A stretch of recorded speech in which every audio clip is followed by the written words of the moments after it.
I had, but I'm going to tell the audience why I wanted to ask those questions. What part of their process had me curious, had me confused. So after we talk about my first 4 questions, then the Forest Service has agreed they'll talk about Idaho roadless areas, and they'll talk about what are the impacts of a wild and scenic river on current Forest Service use. By the way, those questions are in your handout. There's other things in your handout. Oh, look at that. Wow. Okay.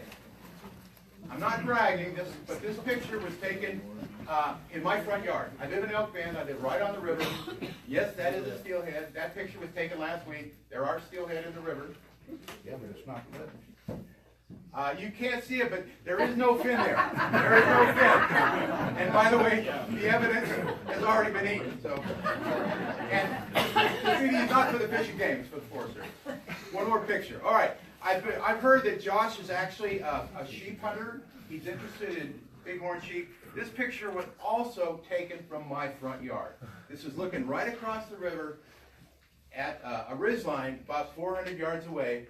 And by golly, those are bighorn sheep. Go ahead.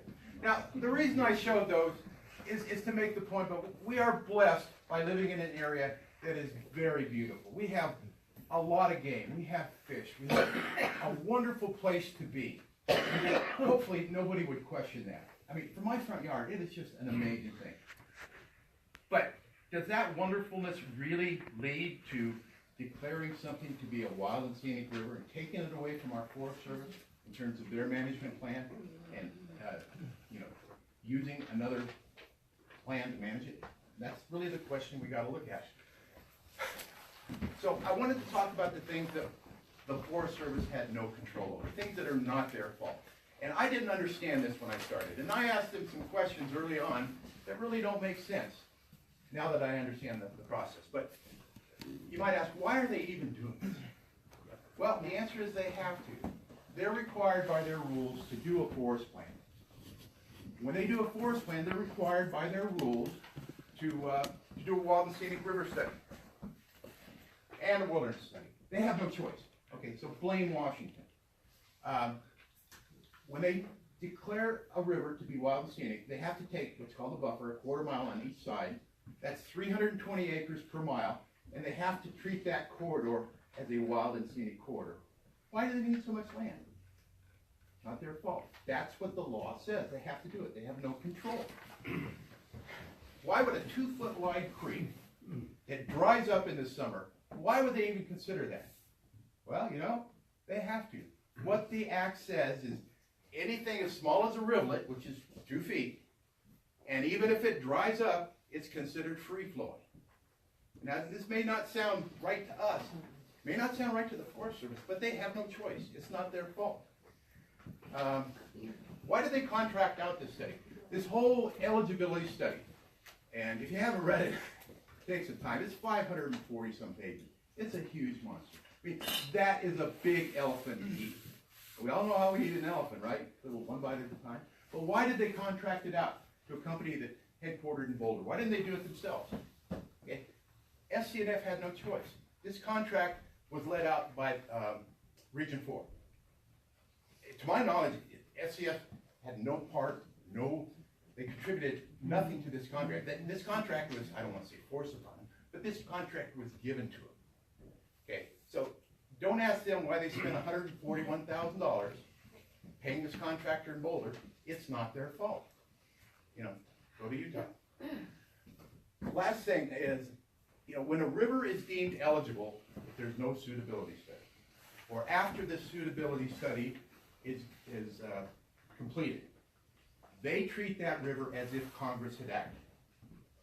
Why do they do that? Well, they do it because they have to. That's what the law says. They have no control. There are rivers on this forest that were deemed eligible 30 years ago. And they've been treated as if Congress had acted for 30 years. That's not the SCNS fault. It's not. That's what the law says. They have no control over it. So a lot of these things I didn't understand when I started, and I was thinking, what are these guys doing? Well, a lot of what they do, they have to do. They have no choice. Okay? So let's get to some of the things they have a choice about. They have a choice. It's their choice. The regs say, their choice. They determine the regions of comparison that they use to compare things. So we'll talk about that later. But whenever they say, hey, this river is special because, they have to compare that specialness to something else. Okay. They have a choice of who they determine for their interdisciplinary team. The regulations clearly state that only their interdisciplinary team can make certain decisions. So they picked who was on there. By the way, the contractor is not a part of their team. An IDT member has to be a federal employee. They have the choice of what data they use or they don't use, or actually what the contractor uses or doesn't use. They have a choice about what they consider their professional judgment. I mean, that's purely their decision that they have a professional judgment that yada, yada, yada. And they have a decision to determine the use of best available science. Now, this is another thing that really got me at the beginning. You know, my wife's a scientist. What is best available science? And it's kind of key for you to understand this whole process. What it means is they're required to use the best science that they can grab. What they are not required to do is get new science. So let me give you an example. Let's say it was cloudy outside when I got here, we're ready to leave, and I asked my wife, honey, is it raining outside? And she goes, okay, let me check. She pounds on her computer for a minute, looks at me, she says, yep, it's raining. I go, huh? How do you know it's raining? He says, I'm a scientist. I use best available science. I went to IntelliCast, and they said for this hour there's an 80% chance of rain. I looked at the radar. There's a little green blob over salmon. So it is my professional opinion, using best available science, that it's raining. And I go, well, dearest, maybe you could just walk out the door and look. She goes, nope, don't have to. That science is not available.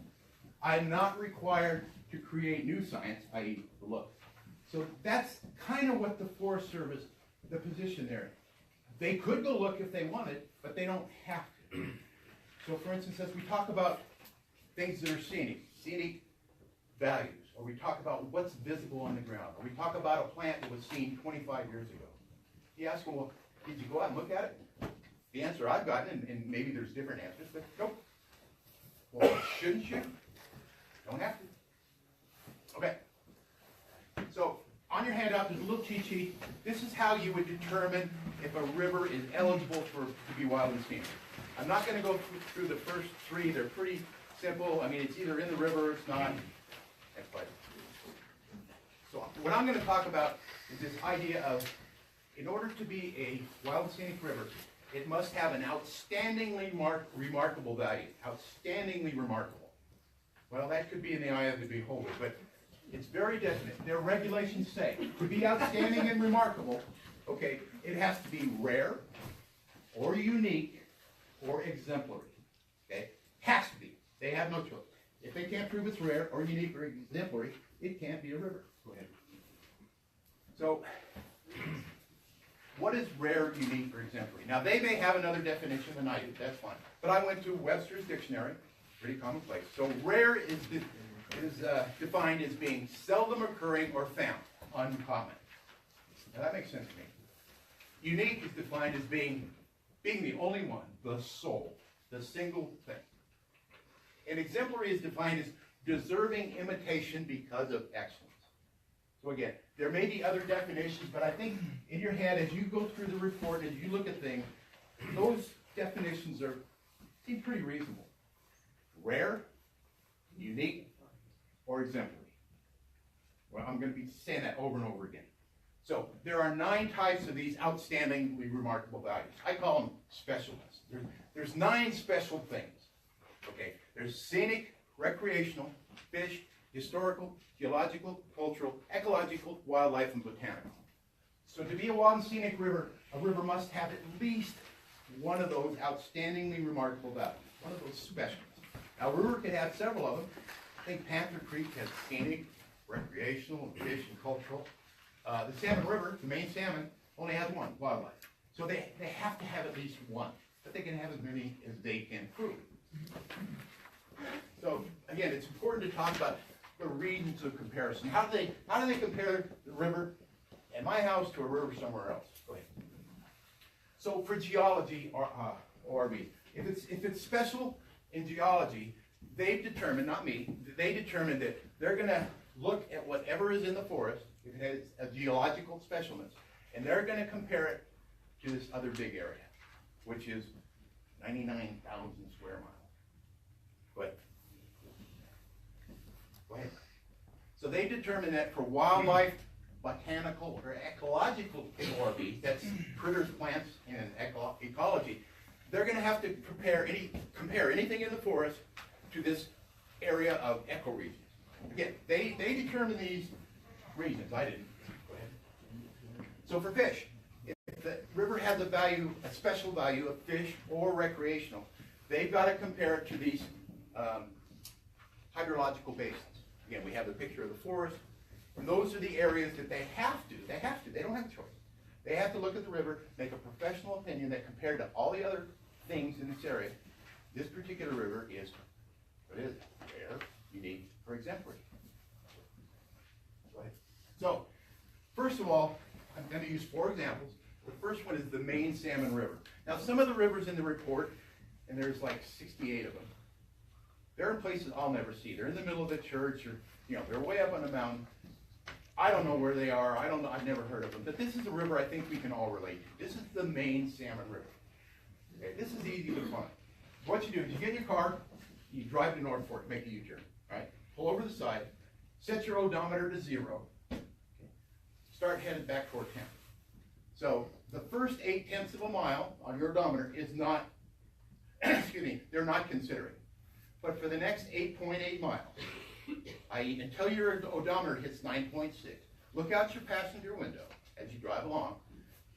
Be careful when you're driving. It's like a cell phone. Don't stare a long time. But look out your passenger window. And that 8.8 miles of river is what the Forest Service says has a wildlife ORB. I mean, there's critters on there. Now, this is the only specialist that section has. The only thing that keeps it in the competition to be wild and scenic is the fact that it has wildlife. Okay, so I'm going to read you the wildlife they think makes this river special. And by the way, this is the actual explanation that's in their book is quite a bit longer. I didn't have room on the screen, but I didn't want to be accused of like cherry picking. So in your handout, there's the full description of the Salmon River segment and how they determined that things were rare, scenic, or exemplary. So the first thing is, they said there's a we've had one report of a harlequin duck. Now, I've asked them when the report was, and I'm sure they'll get back to me. But at this point, excuse me, I don't know. So harlequin duck. There's bald eagles there.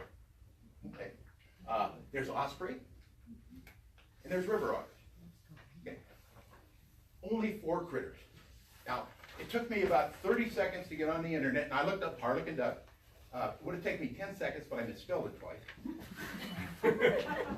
But I looked it up, and there's Audubon Society and Birds USA. There's a whole bunch of things about what is a harlequin duck. I've never seen one. But it turns out the harlequin duck lives on the rocky coast of the Pacific in the wintertime. And it spends its summers somewhere in high mountain turbulent streams. Okay? Now, I've looked at that section of the salmon, and I can tell you, almost with scientific certainty, that that section of the salmon is not a high mountain turbulent stream. Okay? Then they say, all right, there's bald eagles there. Bald eagles are sensitive. Yes, they are. Okay. I see bald eagles every day at my house. They're fun to look at. I mean, I don't know anybody who's driven around this town hasn't seen a bald eagle. So they are sensitive, guaranteed. So they're listed in the Fish and Game, and Reason for as sensitive with a rating of S5, G5. Now you look that up. S means state, G means global. So in this state, they have a rating of 5. Globally, throughout the world, they have a rating of 5. So let's look up 5, okay? A rating of 5 is demonstrably widespread, abundant, and secure. Yeah, this is not my words. This comes from Forest Service or IDFG. Keep that in the back of your mind. So then they say there's a protected non-game species, the osprey. I see a lot of osprey. They're good to look at. They're fun to watch. Actually, it's fun to watch eagles and osprey fighting together. So they say this river is special partially because there's a protected non-game species, the osprey. Well, what's confusing to me is the osprey is a raptor. Every raptor in the United States and Alaska is protected. Every hawk, every eagle, every kestrel, every falcon, every owl is protected. So I'm not sure why mentioning that the osprey is protected is very important. And also, you look up osprey and you find out it has a cosmopolitan distribution.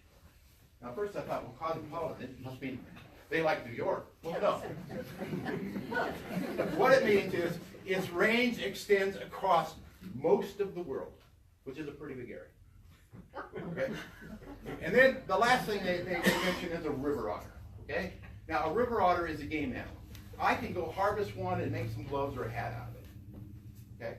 So if we then go back and look at the whole, they mention an animal that doesn't even live there. So let's throw that out. The harlequin duck, it's like some guy sitting at his computer in Boulder thought, wow, this would be good to put in there. Sounds cool. There's a harlequin duck there. It makes no sense. So I think we're left with three animals. We're left with the bald eagle that is not rare, unique, or exemplary. We're left with the osprey that is not rare, unique, or exemplary. We're left with the river otter. Although it's cute, I don't believe it's rare, unique, or exemplary. So I said to myself after I read it, did anybody locally ever look at this? I mean, if you lived in Salmon, you'd look at this and say, are we going to take 8.8 miles of the main Salmon River, a river that has 230,000 people a year driving by, a river whose corridor that they would declare is almost 2/3 in private property. So this is the first of these ORVs that I really looked at in general, and that got me really looking at all the other stuff they did in detail. So again, I'd appreciate no questions right now. I'm going to go through these, but just kind of let that settle with you a little bit, okay? So now we're going to talk about cutthroat trout, okay? I like cutthroat. Cutthroat trout are fun to catch. So there are, what is it? I don't know. There's like 37 rivers that they say are special because they have a fish trout. And in every one of those rivers, they mention cutthroat trout. Now they mention other stuff. Sometimes they mention bull trout. Sometimes they mention salmon. Sometimes they mention steelhead. But again, this is a big elephant. Let's take one little bite. So let's look at the cutthroat trout. So using their data, okay, by the way, I didn't mention that, you know, my wife and I are kind of GIS experts, that's Geographical Information Systems. Okay, we've kind of been doing that for many years. My wife is a geologist. So I have access to the exact same software that the Forest Service has. Both my wife and I have years of experience doing this stuff. Our ability is at least as good as theirs. So unlike many members of the public who don't have this ability, I can download their spatial data. I can put it in a map and I can do analysis. So I downloaded their data about cutthroat trout. Again, this is their data. There are 5,600 miles of rivers in their area of comparison that have cutthroat in it. 5,600. Now, if you were to travel from Seattle to Miami and Miami back to Seattle, that trip would not equal 5,600 miles. Okay, go back to. Yeah, there's. Oh, I'm sorry. I'm a map guy, so I created a map. So here's a map using their data. So this big area is the data they have to compare. The little black squiggly lines are all the creeks that have cutthroat trout. And if you've never been to from Seattle to Miami, okay, that's what it would look like. So let's go back to cutthroat. Okay. All right. Cutthroat trout are sensitive, according to Fish and Game. Okay. They have a rating S4, G4. So what does the rating S4 mean? S4, and this is the definition from the Forest Service, it's not mine, it says not rare, apparently secure, but with cause for long-term concern. That comes from the Fish and Game. So, are cutthroat anywhere in any river rare? Not according to Fish and Game. Are they unique? Well, no. Are they exemplary? Can I look at any one river that they have determined that cutthroat trout are important and compare it to 5,600 miles of other rivers and say, this river, the cutthroat here deserve to be included because they're an example of excellence? I don't think so. Lastly, the Kootenai Forest up north, they just finished their Wild and Scenic River study, a year or two ago. Now, I'm sure that our Forest Service is not bound by what the Kootenai does, It's a different region. But here's what the Kootenai Forest said. And by the way, the Kootenai Forest has about 1/5 the amount of cutthroat habitat that we do. I'll just read you the bottom. But in referring to cutthroat and bull trout, the Kootenai said, the Forest Service has numerous streams that are critical habitat for these species. It's critical. I mean, so this value is not rare or exemplary and is not an ORV. The Kootenai said there's so many cutthroat around, so many bull trout, even though it's critical, it's not rare, it's not unique, it's not exemplary. So, you know, as I'm reading the report, I'm looking at these things and I'm just scratching my head. All right. I only got 2 more. Go ahead. So now we're going to look at Little Ditch Creek. Okay. I looked at this. The forest, there's only one ORV, one specialist. There's a special plant there, of course. They said this plant is region 4 sensitive, and it's northern golden carpet. So I looked at the region 4 list of sensitive stuff. It wasn't there. I looked at region 1 and 3. It wasn't there. I looked at BLM. It wasn't there. I looked at Idaho Fish and Game. They've got a website where you can look for sensitive species. It wasn't there. So I thought, well, they made a mistake. Tell you what, we both made mistakes. They're wrong that it's not region 4 sensitive, but it is sensitive. Finally, I called a biologist in Boise for the Idaho Fish and Game. I was so confused. I said, hey, the Forest Service said this is sensitive, is it? And she said, well, I can't find it. And she said, oh, wait a minute. She said, yes, it is sensitive. She said, we have a special database that the public has no access to, that the Forest Service does. So if you look on this special database, it is sensitive. So the Forest Service was right and I was wrong. But it has a rating of G5S1. I mean, globally, what? But in the state of Idaho, it has a very sensitive rating, number 1. So here's an example where if they think that this plant, well, by the way, the reports in this plant are at least 22 years old. Nobody has, to my knowledge, seen these plants for 22 years. But remember, best scientific data available. So the best data they have is a 22-year-old report. They're not required to go out and look at it.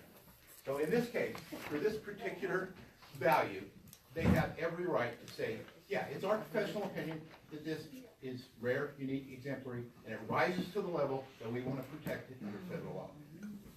Okay, this is the last one. And I'll tell you what, you know, as I'm reading this stuff, this is the one, I mean, you thought the first one with the bald eagle. This is the one that really got me. So this is Yankee Fork, all right? Nice, you know, I like Yankee Fork. I've been up in that. So this is Yankee Fork, and it has several ORVs. It's several special ones, but this one is scenic, okay?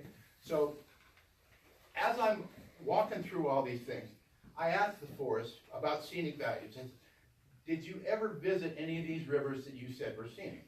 And the answer I got, and maybe it's different, but the answer I got was, no, we didn't visit them. We used the best available data, satellite imagery, and we determined things were scenic based on what the satellite sees. Well, my wife and I have been doing this for a lot of years. Okay, she teaches remote sensing and GIS to college teachers, educators. Okay, so we looked at each other and we thought, wow, everything I know says satellite imagery is good, lets you see stuff, but unless a human being is there looking at it or taking a picture of it, I'm not sure that you can really determine it's sensitive. But again, I think their answer is, well, you know, we don't have to look at it. Based on the data we have, it's raining outside. You know, it's kind of that thing. So, again, the whole explanation or description is in your handout, but let's look at what they said about the river. It has rolling foothills, green vegetation, tan, brown, and white colors, seasonal colors. Diverse topography means there's a lot up and down and flat. Sinuosity, now that means curvy. So the river's curvy. Wow, go figure. It has various soil colors and native vegetation. So, remember that picture of me, the great fisherman with his beautiful steelhead on my front yard? Okay. 2 days ago, I went out to that same spot and I looked around. Okay, and I could see rolling foothills, green vegetation. My lawn's actually starting to come up. I saw tan, brown, and white colors. I did, promise. Seasonal colors, there's trees on both sides of the river that turn colors. Diverse topology, you saw where the sheep were, that's pretty up and down. My lawn's flat. Citiosity, the river is straight where it goes by me, but then it curves a lot. And native vegetation, especially when my garden comes up, there's a lot of native vegetation that wants to come up with it. So I'm looking at this, and I'm aware of the fact that nobody went out to this Yankee Fort. Nobody went out there and saw it with their eyes. They used satellite imagery that depicted vegetation types taken by the Landsat. Okay. They used Google Earth, okay, which, by the way, is a great program. If nobody has Google Earth, it's free. Get on your computer, search for Google Earth, download it. It's a wonderful program. But it's not a program that replaces a human being with eyeballs or a camera. Go ahead. So the last thing, this just happened yesterday. So I've been asking for over a month, Forest Service, well, what region did you use to compare scenic stuff to? And I probably wasn't asking the question in the right way. But they didn't get back to me. And I asked several times in several different ways. But finally yesterday, they got back to me. And they said, to determine if something is scenic, we're going to use the watershed in which the river is in. Okay? It's called a HUC 10, if anybody cares. Hydrological unit comparison. So there are 93 HUC 10s on the forest. 93 of them. So they're only going to compare a river with a scenic value with all those rivers in this little tiny area. So for Yankee Fork, the one we just talked about, here's their region of comparison. Okay? So I'm trying to think of a way I can explain this. It's kind of like you want to get an appraisal on your house. So you call an appraiser, and he comes in and he says, you know, Robert, I'm going to appraise your house based on the values of houses in Salmon, in Chalice, all of Lemhi County, and all of Custer County. And you look at him and say, yeah, okay, sounds good. So you call another appraiser, and he says, Robert, I'm going to appraise the value of your house based on all the houses in this block and the next block over. Huh? So you say, well, what if there's no houses in this block and the next block over that are like my house? And he kind of winks at you and he says, well, that would make your house really special, wouldn't it? So I haven't made a comment about this to the Forest Service. I think it's wrong. I think it violates their regulation. But yeah, I just learned this yesterday. All right, so I got to let it sink in. And by the way, my wife and I, tomorrow morning, we're on a 2-week vacation. Don't try to call me. But when we get back, if you want to talk to somebody, Evelyn's email address is in your notes. But when we get back, you know, if people want to follow up. Do emails, don't use the phone. Her phone number is not there. Don't look it up. All right, let's go on. So they said that they use Google Earth to determine visibility, okay, and scenicness. So here we go. This picture, taken by a human being with a camera, was taken from my front yard. That's the same front yard we've been talking about. Okay, I'm looking directly north, directly downriver, across the way. This is a little ridge line that's about 800 miles away. 800 yards away, okay? Pretty neat to look at. This is the view I have every morning. So I'm wondering if there's anybody with some scientific knowledge out there, geological knowledge, that could have a professional opinion about, oh, wait a minute, there's a geologist right here. Young lady, based on this picture, what do you see as a geologist with a master's degree in geology? I think I see some rhyolite flows up on the ridge there. And I would really like to go over and pick up some rocks and make sure, but I think there's a fault running through here, part of the Poison Creek fault system, rust fault. And it's rosy red color in the soil and dark brown in that brownish red in the rhyolite areas up at the top on the two sides. But you can definitely see there's something going on in the middle, right? You don't need to be a geologist to say that looks like there's some landslide possibilities and some interesting things going on there. Well, thank you very much, geologist. So let's look at the next picture. Okay, this is a picture using Google Earth from the same angle. So Google Earth lets you zoom down to the land, raise it up. So this picture comes directly from Google Earth. Is there anybody, oh, young lady, would you like to, what do you see as a geologist in this picture? It's kind of not very interesting. It's sort of brownish beige sediments, and There's some dark rocks, but I'm not sure what they are at the top, but I don't see anything too terribly geologically interesting. All right, next slide, please. So if anybody is interested, you have Google Earth, whatever. This is Elk Bend. Okay, I put a red circle. This is the actual formation we looked at, both with a human being and Google Earth. Next slide. There's another thing about Google Earth. Google Earth stitches together a lot of satellite images, okay? This is an area in Poison Creek, about 2 miles from my house. So what you see here are two images that have been stitched together. Very different colors, I think we would agree. So Google Earth does a really good job. They kind of blend things in. So I'm going to ask the audience a trick question. Which one of those colors is correct? Oh, time's up. The answer is neither. Google Earth also color corrects all their images to make them look better. That's the proper thing for Google Earth to do. But in my professional opinion, you cannot determine colors accurately from Google Earth. I don't think you can. We saw in the other thing, did the color that the picture took look like the color in Google Earth? It's up to you. All right.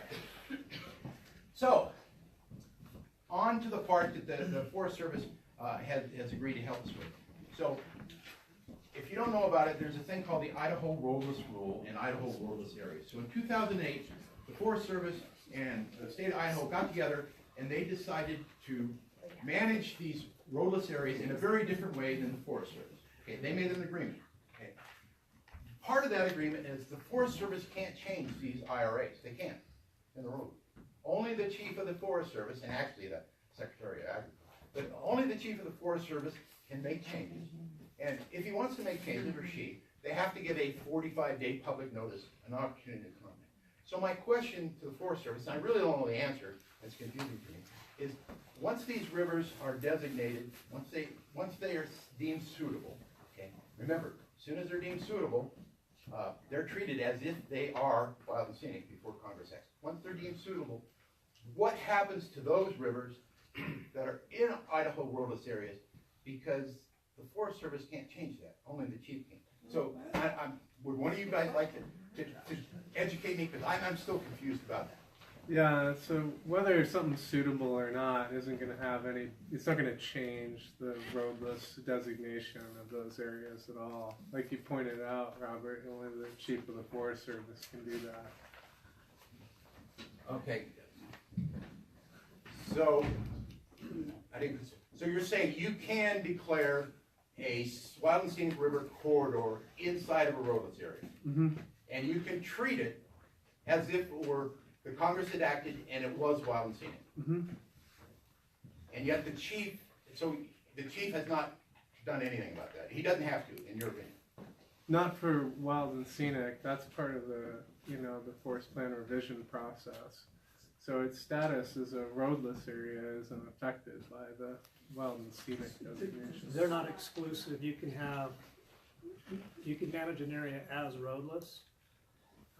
That management might, and in all likelihood, would be more we didn't do restricted. introductions before, and I apologize, I skipped that part. But can you guys just introduce yourself? Yeah, I'm Tom Ford. I'm the staff. I'm Tom Ford. I'm the staff officer for Forest. And I'm Josh Milligan. I'm the forest plan revision team leader. I'm Nick Shade. I'm the Forest Recreation Program Manager. Now, by the way, Nick, you were also the team leader for the interdisciplinary team for wild and scenic rivers. Is that correct? Correct. Okay. All right. So, I'm sorry. Tom, you were starting to say that you don't have to ask the chief permission to change the land use for an IRA. Well, that if the land use changes, but if by one, it's unlikely it would make it through suitability, because the fact that we manage a roadless area as a roadless area, the free-flowing character would be protected, and it's very likely that the outstanding remarkable values would be protected, so there's no need to get it through the next phase. It would likely be thrown out. But in theory, if we did, the management wouldn't be much different, probably. Much? Or any, between a roadless area. The activities that would change free-flowing character we're not likely to do in a roadless area. And it's very unlikely that we would affect the outstanding and remarkable values. So it's more of a philosophical question, it's not real practical. So it's a philosophical question. And just for clarification, when you say the Forest Service can't change it, only the chief can, the chief is a Forest Service employee. Just to be I'm an clear. SCNF, can't change it, okay? The Right. Forest Service can, the chief can't. Right, But now here's where I'm confused. So you just, oh, go ahead. I'm Evelyn Bennett. The Idaho roadless rule also says that a roadless area cannot be changed through the forest plan revision process. right, yep. So how, if you're even leading towards any change in roadless areas through this Wild and Scenic River process, that's a conflict. Could be. Okay, so maybe we're getting, If we can't, we can, and it yeah, wouldn't happen. maybe we're getting too far in the weeds here, but here's the problem I had with that. So the Forest Service just announced very recently that you're gonna do a suitability study. That's correct. Okay. Until then, we didn't know. So had these rivers been deemed eligible, as they are in the report, and there was no suitability study, they would have immediately been treated as if Congress had acted. Okay, which to me means, wow, the SCNF can't do it. But now you're saying, because they probably won't make it through suitability, that there probably won't be a problem. And the other thing is, it's a draft report. We haven't determined anything's eligible at this point. That's why we're reaching out and getting information from them. So, Robert, I'm could you sorry. ask them to stand up and speak Oh, okay. louder? All right. So what he said is, this report, and it's true, this report is only a draft. Right. They spent $141,000 to come up with these answers, and now they're listening to the public, and they're reevaluating it, and I guess it's likely that some or most or part of these rivers won't even make it through. And that's one of the reasons we're here, and that's one of the reasons the public has to look at this document and make comments. So I'm reasonably satisfied with his answer that there probably won't be suitable, and if they're suitable, there probably won't be a problem. Yeah. Have you taken into account how many of these rivers are within grazing allotments? Yes. And how many are? Of the new ones, of the ones that are proposed in this draft eligibility report, we haven't done that yet, but as Robert pointed out, 30 years ago, we had 282.5 miles that were determined to be eligible. And so I had our GIS person run an exercise to see if we currently have grazing allotments. And the answer is, I don't have the specific number, but the answer is we have grazing allotments along most of those segments of streams right now, including Passamaquoddy, Wild Horse Creek, Cane Creek, Loon Creek, Hayden Creek. So we have Wild and Scenic eligibility or designation doesn't preclude grazing along that section of river at all. Good, that's good to know. You mentioned 30 years ago there was a suitability, No, eligibility. eligibility, Yep. sorry, eligibility Oh, done. sorry. And, Can folks hear me fine?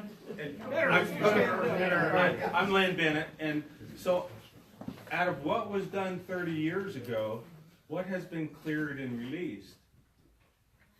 Nothing, because we have not done the suitability study.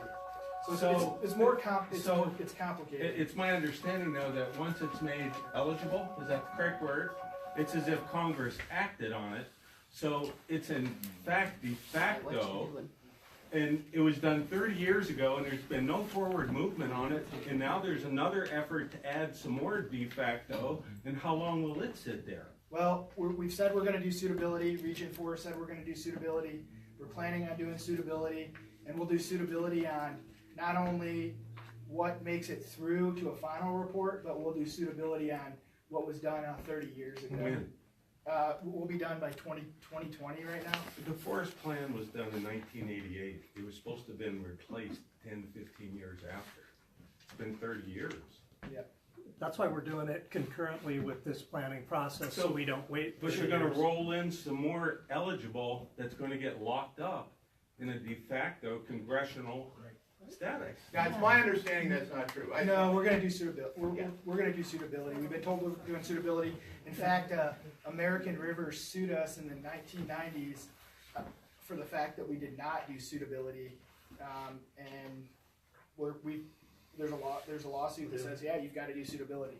So we're going to do suitability. So I talked to the Forest Thank Service. you. It's my understanding that these eligible rivers, when this final draft is concluded, will not be treated as if Congress has acted, because there will be a suitability study that determines what happens later. So, had they not done a suitability study, this final report would have, boom, locked everything into place. Yes, sir?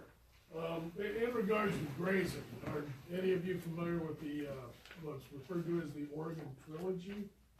Where there were 3 cases that went after, with, again, BLM, they were sued by, perhaps some well-meaning environmental groups about grazing on the Owyhee River. BLM lost all 3 suits because there were cattle that were next to the Owyhee. And, since the managing agencies are charged with continual enhancement and protection of a wild and scenic river, BLM lost all 3 cases, and there were massive changes in the grazing regulations in there. You can find it pretty easy, just punch it in and take it right to the University of Montana Law School database. So I would contend that your assertion that there won't be any change in grazing is a little bit on shaky ground. That could be, but I'm not It's familiar. not, it isn't, could be. Well, I'll I'm be not, happy to send you the case. all I'm saying, I'm not familiar with the case. What I am saying is we have had active grazing in all of the allotments that were active when the rivers were designated on this forest. That's all I can speak to. I'm not familiar with that one. I just speak to what I know locally. We have active allotments in our wild and scenic river corridors. Yes, to this point. To this point, for the last 20 years. But the fact of the matter is, there's now established law. There's precedent that would wholly impact people. It could. I'm not familiar with the lawsuit. I can only speak to how we've been managing it for Okay, the last so- 20 years. How many of these rivers that we're talking about right now, that are in the wild, or that are under study, Mhm. but there's only 2 in the county that I know of right now? There's the main salmon and the middle fork, is that correct? Those are the ones that have been taken further and designated. We have a number of rivers that are eligible, and I don't know the number of rivers, but I know that off the top of my head. But I know that the miles of river that have already been determined to be eligible are 282.6 miles. Yeah, so we really don't know what the impacts on cattle grazing, on mining, on any, recreation or active management that the forest would go on. We have no idea what impact is gonna be on those sites if they're put on wild and scenic rivers. We have no idea. Okay, that leads to my next question, okay, which I wanted to ask specifically, what impacts do they have for these particular items? Now, I first sent the Forest Service, I said, hey, be prepared to talk about, the first 5. After that, I talked to people and I thought, and there's another 3 I would like answers to. I didn't prepare them for the questions, so if they're not prepared to answer, that's fine.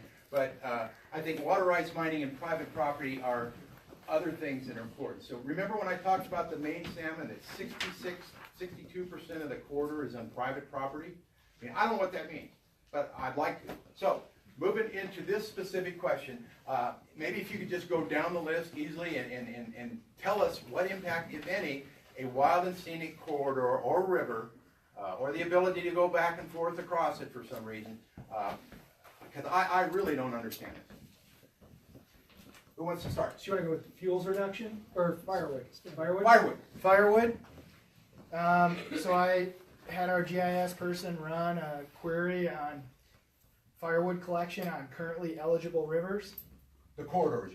On the corridors, Okay. the quarter-mile corridors. So everybody realizes you can't cut firewood, or you're not supposed to, within 300 feet of a stream. Still leaves about 1,000 feet in that quarter-mile buffer on a eligible wild on each side. Every single stream that's been determined to be eligible in the 1980s and 1990 studies, you're still able to cut firewood within that corridor. Whether you can get there or not, you know, because there may not be roads or access in some of those places, I don't know. But there's nothing that precludes you from cutting firewood in those corridors. Any questions about firewood? Go ahead. You say eligible, but those are the ones that were deemed eligible, but not declared wild and scenic rivers. Now, Yeah. the question is, once they are declared wild and scenic rivers, what would the impact be on collecting So firewood? designated wild and scenic rivers, it depends on their classification, so it's a little bit more complicated. Once something's determined to be eligible, they assign a preliminary classification, and that's either wild, scenic, or recreational. And those classifications largely are determined by the level of development along the river, right? So like a recreational section, think of from the North Fork store down to Corn Creek. It's got a road right next to it, it's got trails, it's got houses, it's got development. That's a recreational section. You would be allowed to cut firewood along that section. You've got a road, you're right next to the river, outside of the 300-foot restriction. There may be some other restrictions for other reasons why you couldn't cut firewood there, but there's nothing in the Wild and Scenic Rivers Act or in any handbook direction or anything like that that precludes you from cutting firewood. Scenic, it talks about limited cutting of wood, limited timber harvest. The wild section, right? So think of the wilderness sections that go through wilderness. You're not allowed to cut firewood there anyway. You're not allowed to have timber harvest, collect firewood in those areas. So you're saying if it's deemed a wild section, that would only be where a wild and scenic river traverses wilderness, designated wilderness. Am I correct? Well, those are the only ones that I know about. There may be some other ones on other forests. I don't know. Lynn, you're shaking your head. If you're not in the wilderness area, then what I thought I heard you say was there could be restrictions on fuels reduction as well as timber harvest and the road systems to access the timber harvest. No, so there's nothing outside of it. There's nothing outside of a wild section, right? In our directives, only wild sections exclude timber harvest or tree cutting, which would include fuels reductions. You can do fuels reductions, harvest timber on stuff that's on the in the recreational sections, in the scenic sections. In fact, of the stuff that was determined to be eligible, which is assigned a preliminary classification, in the past we've had fuels reductions and timber harvest along stuff like Star Hope Creek, West Fork, Yankee Fork, Panther Creek. Part of Yankee Fork's already eligible stream from those 80s and 90s studies. So can you actually cross the water course with a culvert, whatever, to facilitate access to do timber harvest? Yeah, you could. There's nothing in our directives that preclude you from doing that. So I think that's an important question. There's nothing in the directives, but we got to talk about reality here. So you got a forest supervisor who's got all these Forest Service rules, and they involve roads and culverts and things like that, and he knows those rules pretty well. And all of a sudden, in the middle of the stuff he knows, you put a wild and scenic corridor that's governed by these other rules. Now, what Forest Service supervisor in his right mind is going to want to actively work on putting a road or a culvert across a wild and scenic river corridor, even if it's allowed? I mean, this is more of a political thing, or it's a reality thing. So maybe by the rules, hey, this is not going to have a problem. But later on, when you go try to get a permit, you think the permitting process is going to be different if it's a wild and scenic? I'm just guessing here. Go ahead. So I have to be vague about this, but I am currently working on a project with the Forest Service at a ski resort to do fuels treatment with no road construction. And the line officer said you will not enter the Wild and Scenic River corridor, even though it is a ski resort, to do fuels reduction. We're not going there because we want to expedite this project under the CE authority, and we don't want anybody coming after us.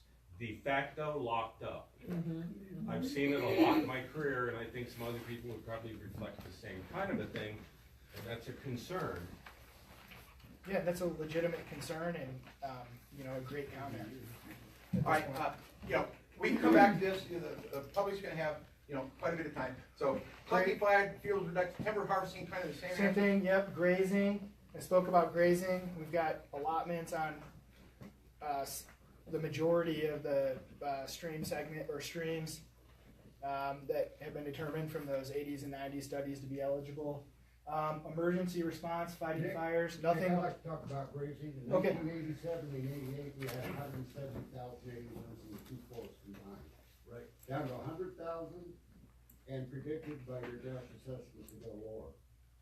Have a little bit of tough time thinking that Grass is we won't have some effect on grazing. The fact is, the report talks about the various types of designation and effects that it would have on cattle grazing.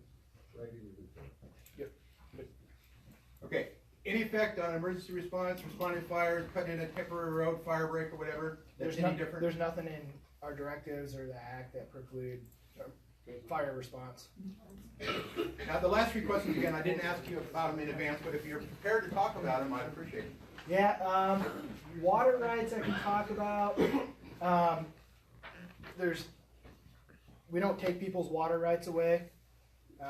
There's water rights on the majority of the streams that were found eligible in the 80s and 90s studies. The other thing that I thought would be a good example or something good to know from my own knowledge is I looked up the Main Salmon River, right? It's a designated wild and scenic river. There's over 20 water rights for irrigation and domestic use. So there's nothing that they don't. We wouldn't come and take your water rights away for.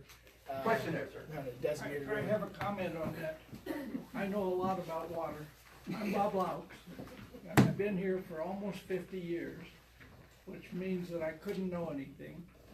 But there is one wild and scenic water right on the Salmon River. Are you aware of that? There is one for in-stream flows. You're correct. You're correct. Yep. Now, how you affect water rights is all you have to do is apply for a water right on whichever segment that you list as wild and scenic. Okay?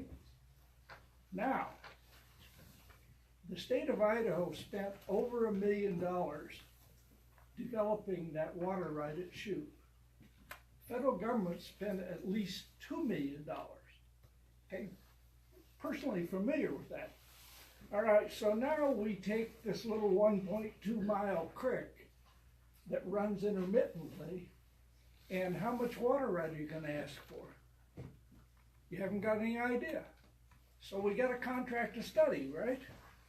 And then the rest of us who oppose you have to contract a study to diffuse your arguments. I would say no stream in central Idaho should be declared wild and scenic below the first irrigation diversion or power diversion, because it isn't an issue above that, right? It's wild. I mean, just think about that. I'm just trying to get you guys to think about water is tremendously important. In this country, we always say you can't grow a dust without irrigation, which is true. And I know it isn't a deal to you guys, but it is to many people in this room. So, and the other one, George Miller, who was a fireman for over 20 years. Yeah, 40. Stand up, George. This is in response to your emergency response. I responded to a fire 25 years ago on the Persimmon River. We couldn't put it out. 2 guys from the BLM showed up. They called Washington, D.C., and they said, no, we can't cut the tree down to put it out. We pumped 50,000 gallons of water in this tree to put it out. We spent 8 hours on one tree. You talk about foolishness. The manpower and the money it took to put that one tree out was astronomical. So that was a false line. You can't, even you government guys can't cut that tree down in that 300-foot corridor. Yes, protected. It's protected. And that needs to be changed. Yes. Go ahead. Insofar as water rights, like the Whitey guys, the three of you, and some of the folks in here. There are two legal opinions issued at this point by the Congressional Research Office, written by an attorney, where it's not yet to be determined, this is not settled law, whether wild and scenic areas, whether state rights supersede federal rights. So that's an open question. It's not settled law. We also have a case that happened here that was heard by the Idaho Supreme Court that actually ruled in favor of federal water rights in a wild and scenic situation over state rights.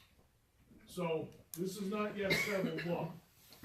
So at any point, there will be a case somewhere, sometime, where some people's worst fears are going to be realized. You can look it up, Congressional Research Office, 2008, 2009 studies. The Idaho Supreme Court case is equally easy to find. So this is all very nebulous right now. You know, that's a good point. Steve, you have a question? Let me just make one other point. At the very end, I'm going to talk about how the public can get more involved, how you can make comments. So that's a perfect example of an item that you should make a comment to the Forest Service so they're aware of it. Yes, sir, in the back. Yeah, as I'm listening to everybody, and my family's been here since the 30s, and my grandkids are the 5th generation, so I've kind of seen a lot that's went, you know, or back and forth all the way through. And I think what upsets most people in this room is the fact that there's no checks and balance. The whole reason that there was a constitution written is that one person could not decide anything without a checks and balance. There has to be 3 different areas that do it. And all of a sudden, some guy decides that, hey, this is what we're gonna do, and now you guys come fight me. And not fight me, you go fight, you don't know who. But in the night, you know, when we talk about our rights, the innumerable rights, what is that? That means that the local government and the state government, the only thing the federal government has the right to do is what we give them in writing. I challenge you to find somewhere in writing where the state of Idaho or Lemhi County has asked and given you guys our ground and our water rights. We haven't sold it. All that happened is you guys came in here during the work area of the Depression, and it just kind of, you know, just this giant keeps growing. When I was young in the 60s and 70s, there was 5 and 6 sawmills here. I don't know how many people were loggers, how many truck drivers, how many people fixing things. Now, well, you know, you can come back and sit somewhere, but there really isn't anything for our youth to stay here and do. They want to stay here and get a job, but there isn't a damn thing to do unless you want to work for you guys. There's just a few, so that's my opinion. I want you guys to read the Constitution. It's what, 29 pages? Can we go back to your list? Okay, but I do want to make one comment. I don't think the Forest Service does, but one thing you said, sir, is very, very true, and it's in the regulations. At the end of the forest plan, the Wild and Scenic Rivers plan, the Wilderness Area plan, it all boils down to one guy. Okay, there is one guy, the chief of this Forest Service, okay, whether it's Chuck or somebody else, that one person will make the decision. Hopefully they'll listen to everything, but they don't have anybody else to check and balance. So you are right. Now that's just the way the rules are written. You know, it's not these guys' fault. That's the way the rules are written. But there is one guy, the chief of this forest, who's going to make that decision. So, can we get back? Okay, so mining.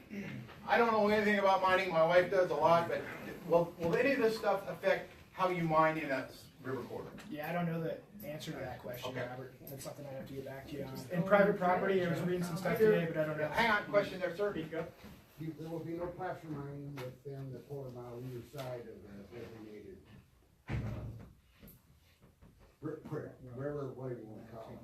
Also, Pipe Creek is on your list, runs up into the special mining zone, 40,000 acres to the side of Frank Church for cobalt, basic mineral. It takes a mine and a mill takes water.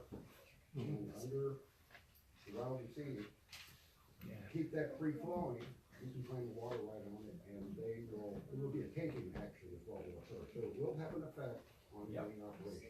Okay, but I didn't ask this question before, they're not prepared to answer, and that, that's fair. So private property, how will be, if I own a ranch or farm right across from the main salmon, within your corridor, how am I gonna be affected?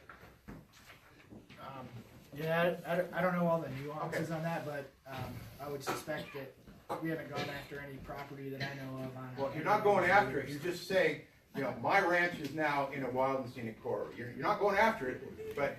I can speak to Go this. ahead, Josh. It doesn't affect private property at all. These are rules that apply to federal lands, so it doesn't apply to private lands. Okay, so I have a question. So if I need a federal permit to do something, and I don't know much about federal permits, but let's say I'm storing a hazardous chemical for my farm, or I want to have a reloading operation. Okay, I got the county approval, zoning approval. I need to store gunpowder. I think I need a federal permit for that. So are federal permits going to be affected at all by the fact that the Fed learns that my property is now within a wild and scenic? I'm not sure. I don't know. I don't see how that would be affected at all by the wild and scenic eligibility or not. Okay. Did somebody back there? Yes, sir. We're back. Yeah, just a comment on, especially on your water rights. And I've been here as long as Bob, but well, one of the problems we're already having on Forest Service is diversions out there, and the ability to maintain them, replace them, take care of them. So a lot of that's because of the unanimous fish stuff. So to me, like they're just putting another layer on top there that we're gonna have to jump, hoop that we're gonna have to jump through. Plus, and this other gentleman's already mentioned, if you add those designations, it just gives these lawyers and these groups more reasons to sue you guys and us guys. But I would really encourage that we stay above any water diversions. You just add another burden. And if we can't maintain them, they just become a mess for all of us. Evelyn? Yeah, before this meeting this afternoon, I went through the Wild and Scenic Rivers draft eligibility report, because I was concerned about this private property question. And so Robert gave an example of the Salmon River being 62% non-federally managed lands, and I'm wondering, to the Forest Service, why are there river segments, any of them, that have land that is not managed by the Forest Service? I counted, there are 22 out of 69 river segments that are not solely managed by the Forest Service. They have some other kind of ownership. It wasn't disclosed what kind of other ownership it was, but I find that a little concerning. Yeah. And do you have an explanation? Yeah, so I guess the simplest explanation is that. Can you stand up? Oh, yep. So I guess the simplest explanation is that during eligibility, the bar is pretty low. All it has to have is an outstandingly remarkable value and be free flowing. Where we look at like trade-offs, private property, percentage of private property, future access, all that sort of stuff, that's in suitability. Which we're planning on doing later. So I guess that would be my response to that is we didn't take it into account in this eligibility report because we're told that we're only supposed to look at free flowing condition and the presence or absence of outstandingly remarkable values. We look at trade-offs like land ownership and other management and that sort of thing during suitability. That makes no sense for you to be looking at anything on private property. Why would you be looking? We're not looking at anything on private property. I thought you were talking about like if 62% of the area around what we're saying is eligible is I'll read what the private. report says. This is the miles. It says The North Fork Salmon River total eligible length, this is the eligible river miles, is 24.8 miles, but the length on the forest is only 8.8 miles. The total for Panther Creek is 47.6 miles, but the length on the forest is only 38.5 miles. The Salmon River eligible length is 8.9 miles, with only 1.4 miles on the forest. Why did you look beyond the 1.4 miles on the forest in your eligibility study? Or the same question for any of these 22 segments that have miles not on the forest? It makes no sense. Yeah. All right, so, my part of it's over. I'm going to have a brief closing statement. There's about, my esteemed colleague has one question, but there's about 20 minutes left for the public to ask anything they want about it, for the Forest Service to make other comments. But yes, young lady, what question do you have? Well, you keep mentioning doing a suitability Would you stand study. up, please, so people can hear? You're going to do a suitability study. Is that going to include the non-suitability study sections that were done in 88 and 92? So those are going to come in. Do we have documentation how they were determined and where they are? Because I haven't seen that. Have you seen Where is that documentation? We've never I missed We have no. Yeah, we've got, I've got it at our office. I can send it to you. So you didn't, okay, so you didn't publish the ORVs for previous rivers? We did, but we just said what ORVs were present. We didn't publish 30 the years whole ago thing. this was scenic, or 30 years ago this was regular. Yeah. So 25 years ago, but we don't know how. Like We the, just know well. yeah, like the determination stuff. Yeah, I can give you that if you want. Yeah, because that would be interesting, because you'd think in that length of time, some of them would have fallen out of being unique. And So, And I guess that was my question, so the best available science that we're using today was not used 30 years ago, because they didn't have, remote sensing was in play, but it isn't like it is today. So, wasn't even in play. yeah, so what, you have no history at all on how that was done? We do. Yep, we've got the entire reports. Okay, but that was probably ground truth. These were people who probably were out in the field, correct? I'm not sure. You're not sure, but you have reports, but you haven't read them? Yeah, I've read them a while ago. I don't remember exactly what all the. Thank you. Yeah. Could one of you gentlemen assist me with a little conundrum I've been facing about what is free-flowing and what is not? There's a little creek down in the Oahu, inside the wilderness, and under the 2009 Omnibus Public Lands Act, which was passed in February of 09. John. Yes. Sure. At any rate, there's a creek down there called Dick Shooter Creek. Okay? 9.2 miles long. It dries up every June. You can look on the National Wild and Scenic Rivers list. And yet, this creek that dries up, free-flowing characteristic, and it quits flowing in June. Could you guys enlighten us as to how a mud puddle that doesn't flow is a free-flowing river? It's the last entry on the, currently we have 23 wild and scenic rivers in the state of Idaho. We have a proposal of 62 to 69 on this forest below. But I've been caught with a river stream, creek, Dick Shooter Creek, that dries up every single June. Could one of you guys help me out with free-flowing and a creek that dries up? I'm a little confused. Yeah, it's a question I've gotten a lot with these creeks that are intermittent like this, and are they free flowing or not? And they actually give us direction on that. And we're not allowed to kick something out because it's intermittent, meaning that if something is intermittently flowing, it has free flowing characteristics. Until it flows no more. Until it flows none at all. Okay. Yeah. So if it's on and off, that you can't say, well, that's not free flowing, so I'm not going to That's consider the it. available interpretation of. What's that? That's the best available interpretation. No, that's actually the rules. They have no control Yeah. over that. Okay, all right. All right, so remember, now we're in a period where you can ask anything you want, or the Forest Service can say anything you want. Yes, sir. I'd like to ask you fellows to do more meetings like this by area.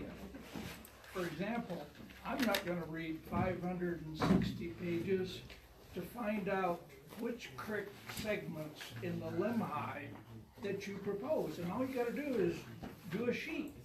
And you can do the same thing in Persimmon Valley. I see several people here from Persimmon. And we really don't give a damn. I don't think the Bakers are here, are they? We really don't give a damn what happens up the East Fork. But you can fight with the Bakers. And the same way up the Yankee Fork. But those of us at the North Fork, several people here from the North Fork, see one right here, two right here. Yeah, but there's a lot of Lemhi people here, and we're real concerned about this. Because I guess I was around when the Wild and Scenic River Act was passed, originally. And I know the discussions at the time, we didn't envision this broadening of scope that has occurred. And had we, we'd have thought about it.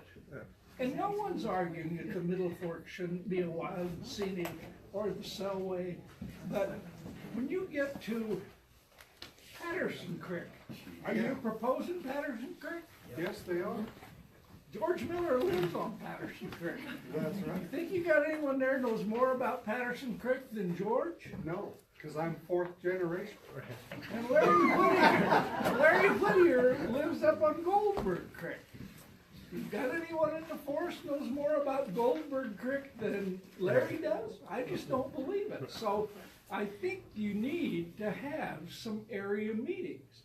And we're not talking 20 or 30, we're talking, you need one in, apparently you had one in the Round Valley area. Didn't I read that in the paper? Maybe you didn't. Where's that? That would solve a lot of these problems, because you would get people who know. Where's the first irrigation diversion on Patterson Creek? Richard Burton's. Yeah, you know where it is. That's right. And you could point to it right there on their map. Yeah, I've got a comment about that. This whole report, this 542 pages, okay, was not done by the SNF. Okay, it was done by their contractor. Yeah. All right. So the contractor gave it to them. They published it, and they opened up a comment period. Right. Now, it's only during that comment period, could they have meetings.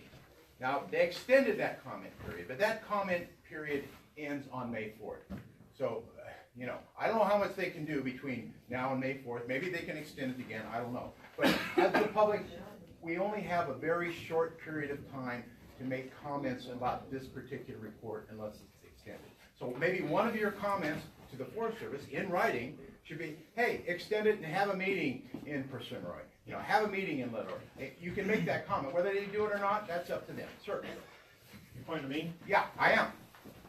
So I'm Steve Smith. I'm one of the commissioners in Custer County. I appreciate Josh and Nick and Tom, I haven't met you before, for being in the hot seat, at least listening to these guys.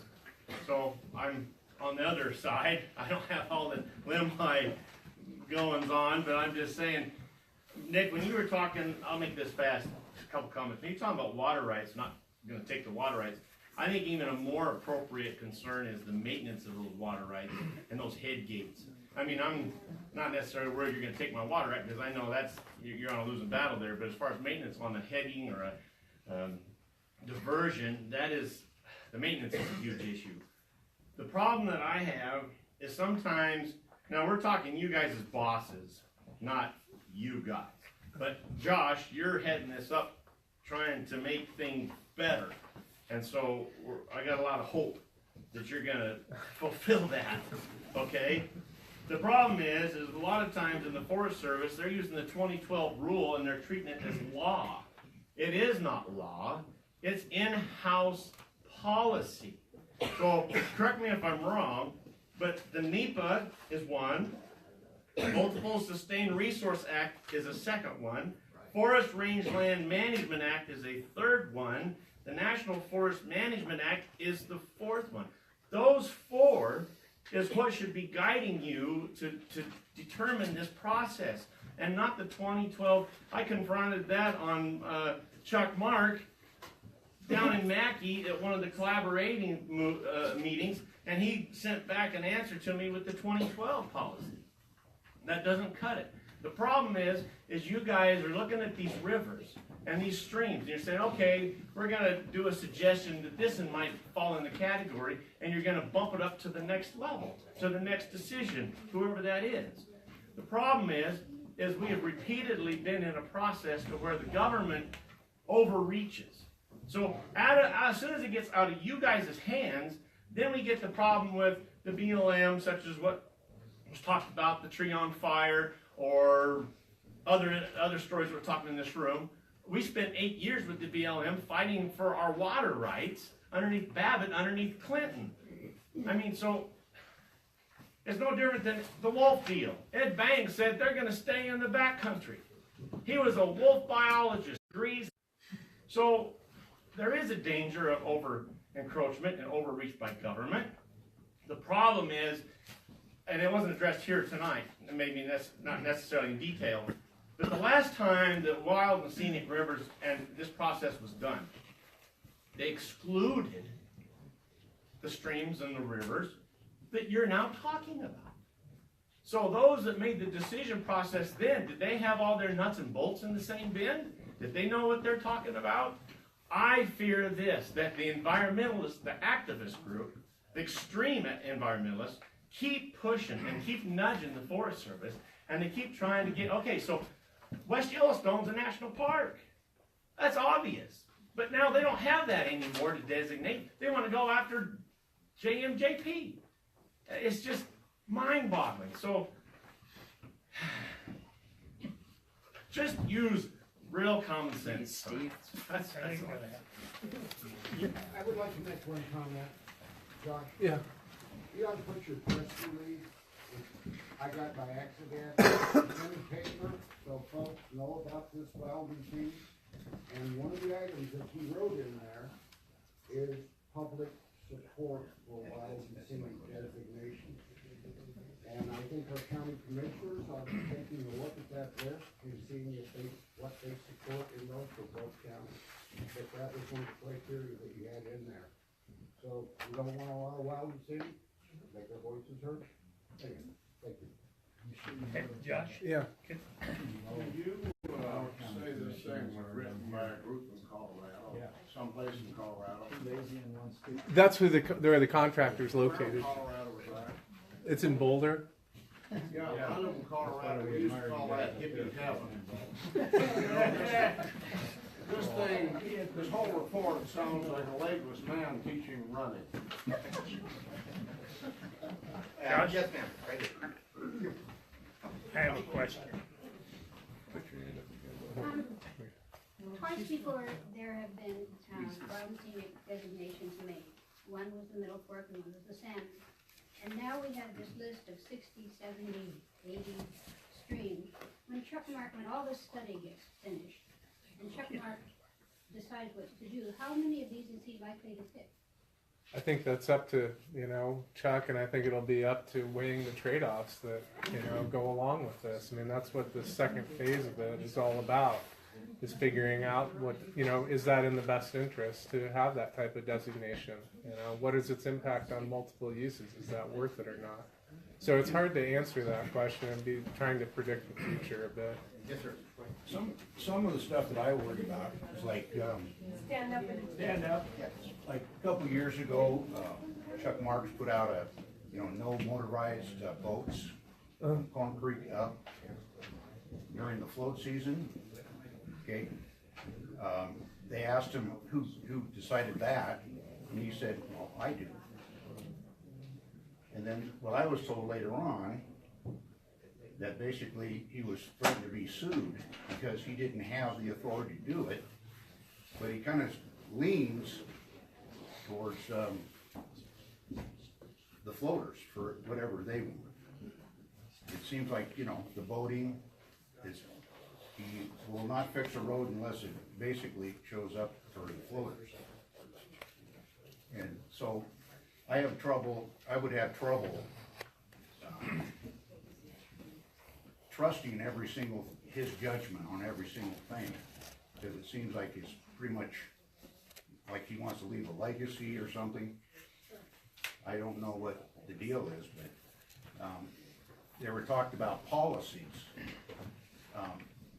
It's like talking, like, well, some of your outfitters down below, Corn Creek, when they're talking to the Forest Service, a lot of times they have to get a lawyer because they're implementing policy, which is counter of law. And yet, some of these people are having to hire lawyers just to remind, like say Patty Schwinn, that she does have to follow the law. And so I'm concerned because they keep saying, yeah, we're gonna do this, we're gonna do that. But in the end, he gets to do whatever he wants. And It so always comes that's a down to concern. trust. It's We a don't have a lot of concern. time left, there are a lot of questions, maybe there we'll was have another Joe. meeting. One long, No. last, he's prettier than you are, Joe. Well, he's Bye, had John. That's a high bar. Last question, and then I'm gonna have a Back vote. there. Right here. Oh, I'm sorry, 2 questions, this young lady's first. Okay, my question is, if you are taking the previous segments designated as wild and scenic rivers before the plan, the ones that went through the whole process, and you're just adding to those, that is not a complete planning process. You need to look at the old segments that were designated, as well as the new ones, and see which ones most clearly represent the top candidates. You can't just keep. Any comments, John? To that? No, we're looking at all of those too. I mean, everything's up for discussion at this process. You, sir, you have the last word. Yeah, good. Josh, I'm gonna go back to the private property. Yeah. Okay. You made a comment that we don't have to worry. That isn't right. I come from Colorado, and I know for sure that a wild and scenic river, when they tell you a quarter of a mile, it, on private property, you cannot build a birdhouse on it. You can't build a what? A birdhouse. Can't change it. And that's what, you made the comment that we don't have to worry. But there are rules, and we should know what they are. I just don't see how this process can affect private property rights, since it only applies to federal land. But, well, if it only applies to federal lands, then that should be published. And and we can make that clear. You Yeah. know, this is one that I feel, I'm very confident on, and I don't mind publicly stating that. The only way we could, the only way we could do that is if we acquire like a scenic easement. And we do have a scenic easement. One of them right now is Middle Fork Ranch. We've got a scenic easement at Middle Fork Ranch, and they're wanting to build an airplane hangar, and we're working with them to build that airplane hangar, and we're just making sure that they're, using natural colors and blending it into the landscape and stuff like that. But So you're from the Forest Service and you're here to help us. Well, in that particular case, with the scenic easement, the Yeah. private landowner sold that. yeah, we bought that. We bought that, so it's different. Yeah, that is Okay, I'm sorry, you're the absolute last. And I think this is really important for the socioeconomics of this area, which has not been studied in the assessment or in the plan. We have all these mining projects that are undergoing permitting process right now in the Salmon Challenge Forest. How is this gonna impact their permitting process and the viability of those mines if you're going after mining? And so that's gonna be a huge issue. If there's any water running near any of these proposed mining projects, how is this gonna affect them? It will shut them down. And I know that for a fact, and I think you have got to know that as a fact. But find out, because you may not know right now, but I want you to take back to check mark, there were 80 people here from Lemhi and Custer County, and you let him know that there were 80 people, because he's not here. I've taken pictures, I'll send them to him. But he has to know that right now, there's probably, I'm assuming, now just tell me if I'm wrong, there's 80 people in here who do not want more wild and scenic rivers. Yeah. Here's my closing comment. And by the way, you may have determined that I'm probably one of those 80. I think the Middle Fork is a great wild and scenic river. I can't find maybe 3 of these. Actually, there's 98 if you include the old ones that qualify, but that's just me. But I looked at their whole report. I read it again and again, and it just seemed to me like whoever wrote that report, you know, the guys in Boulder, girls in Boulder, they were trying to sell me something. They were trying to put stuff in here that doesn't make sense. It might make sense if you're in Boulder, but you know, if you live in Chute, it doesn't make any sense. Okay? The timing for making comments is coming up. Unless it's extended, okay, it's May 4th. Now, in order for you to be able to object later on, okay, you must make a substantive comment, okay, a written substantive comment. In your handbook, in your notes, I put a little sentence that I include in all of my communications with the Forest Service when I make a comment, and it says, this is a substantive formal comment under CFR, blah, blah, blah, blah, blah, okay? Look at that sentence, maybe go to the website, read that CFR. It says a bunch of things. But if you don't make a substantive comment, you cannot complain later. Now, what's a substantive comment? I don't know, but I'll tell you what isn't. If you send a letter to Nick and said, your analysis of XYZ River sucks, okay? That may be your opinion, but that's not substantive, all right? But if you send a letter to Nick and said, your analysis of XYZ River is incorrect because you failed to consider this regulation. You didn't use this data property. You didn't do this, and you didn't do that. That is a substantive comment. Once you make a substantive comment, at the very end of this process, there's an objection period. You can send in an objection, but only if you prefaced it by a substantive comment.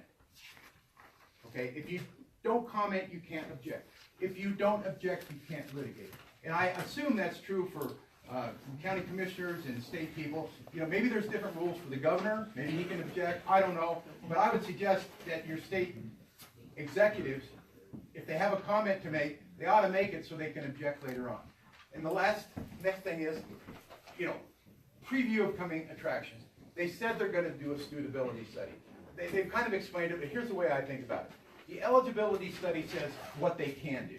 They can make these 68 rivers eligible. They can. Okay. The suitability study says, should they? It considers a whole lot of other things, but should they? So when this battle is over, when this draft eligibility study becomes final, we move into the next phase.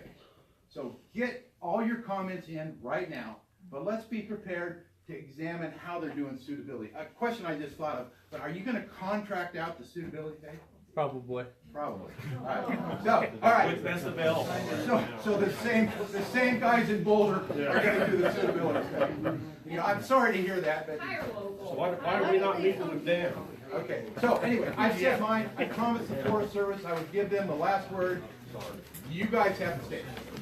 No, thanks. And thanks everyone for coming to these things. You know, it's important to hear from all sides. You know, we do hear from all sides and all different viewpoints on these things. This isn't something that I think, you know, 10 people would all come to the same answer on if they were doing this exercise. And that's one of the reasons that I think hearing from different people with different viewpoints on things is helpful. We have a pretty open mind when it comes to doing this type of stuff, not just the river suitability, but the whole process in general. We're looking at making a good decision here, and one that I can stand up and feel good about explaining to people. So, you know, it may feel like, you know, Robert's done a lot of work on this, and it's been helpful. And so I don't want you to think that this is something that isn't helping us at all. This is a process we go through. We are voluntarily asking for feedback on these types of things because I genuinely think it's going to make a better decision here. And so it is important to comment on these things. It is important to have your voice heard. We hear about people who have lived in areas for really long times that know things better than we do. These are the kind of people we're looking at hearing from, and we pay attention to those comments seriously. So have faith in this process and work with us in this. I think it'll lead to a pretty good decision in the end. But it does help to be involved with these things. It's exciting to see a lot of people interested in this type of stuff. If no one was here, it would be more disheartening to it, believe it or not. Than if there was, you know, a number of people that are here tonight. So I think that's good, and I think, you know, my ask is to just kind of stay with us through this process and have faith that, you know, things are going to be, you know, heard and considered seriously here. I'm the team lead. I'm the team lead for running this project, and that's one of the things that I talk to Chuck about is, you know, making sure that people are heard and their input is considered. And so with that, I really just want to encourage people to stay involved with this process as we go through it. Sorry to break your rules. Josh, if Yeah. you could answer the question, why do you feel you need to contract out? Can you answer? I need you to answer that. A lot of it has to do with capacity, Steve, and whether or not we have the capacity to do something like this study that was out there. Capacity as far as People to do it. people footwork. Yeah. But they're not coming here though. Mm-hmm. They're not from Idaho. Right. That's what we're wondering. I just don't understand I understand if you don't have the resources, but it just rings so bad to the public. Yeah. And to me, that we're contracting for I mean, Chuck Mark or the supervisors or other people that are heads of departments, they hire people, and they hire oftentimes people that are local here. And so there's a resource within the Forest Service of people who live here and work for them. And there's the illustration that was used with Larry and George as far as what they know about a certain creek, and that should be where you contract. I just really fail to see how the people in Boulder can assist you. I think they're going to dog you down. I don't think they're going to help you at all. Because now then you are the middleman to have to deal with the public to answer nonsense that they put in words. And I don't think it's going to help you at all. That's just my view. No, thanks, Steve. Well, you not feel it for local people and the mentality, to know what's good for them, what's not. We have to have somebody involved to tell us what's good for us. I think that's the question here tonight. Yeah. We appreciate you guys showing up. Well, that's why we're here. You're pretty gutsy. I mean, no, I mean, I'm gonna put a halt on it, but I really, thank these guys for coming up. Thank you guys.